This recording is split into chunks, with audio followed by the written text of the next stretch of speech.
Don't miss the tea. Subscribe now. Oh my God, Jessica, sit down. You are not going to believe the absolute trauma I just lived through. It was the morning rush from hell. I was on bar solo, absolutely drowning in tickets. I pulled an order for 2 medium flat whites for Carol. Simple, right?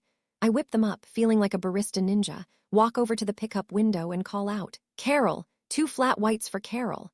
Silence. I had tickets printing like CVS receipts, so I couldn't just stand there. I put the cups down and went back to work.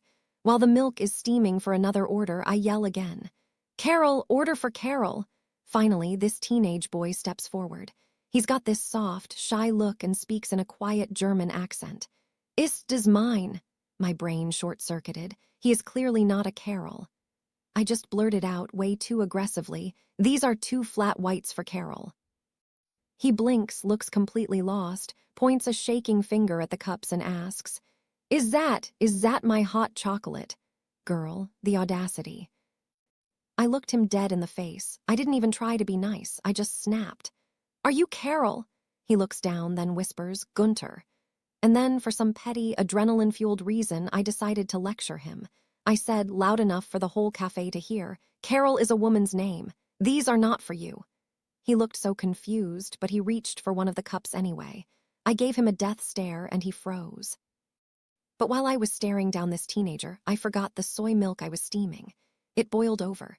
Disaster. Boiling hot bean juice erupted out of the jug and poured directly onto my hand. The pain was blinding. I gasped and slammed the metal jug down, but I didn't turn off the steam wand.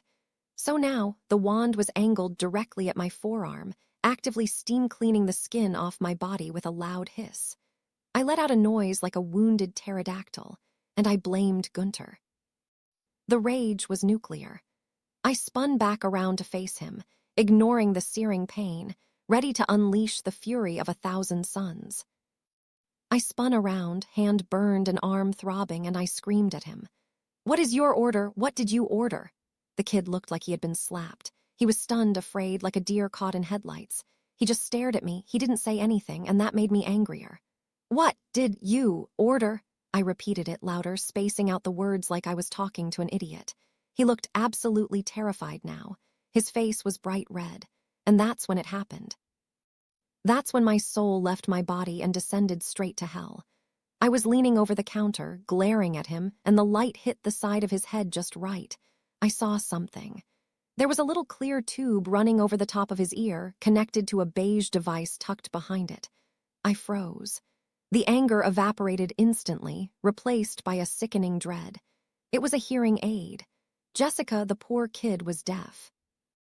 He wasn't ignoring me. He wasn't stupid. He was literally deaf. He couldn't hear me calling Carol's name. He couldn't hear me lecturing him. He just wanted his hot chocolate, and instead he got a barista screaming in his face and publicly shaming him. I stood there, my hand throbbing with burns, and I have never felt like a smaller, more garbage human in my life. I didn't know what to do. I was completely paralyzed. I quickly and silently made his hot chocolate. I didn't make eye contact with anyone in line because I knew they had all seen it. I handed him the drink. I tried to smile, but it was a grimace of self-loathing. He took it, gave a nervous nod, and practically ran out of the shop. I am the villain in his life story. He's going to go back to Germany and tell everyone that Americans are psychotic demons.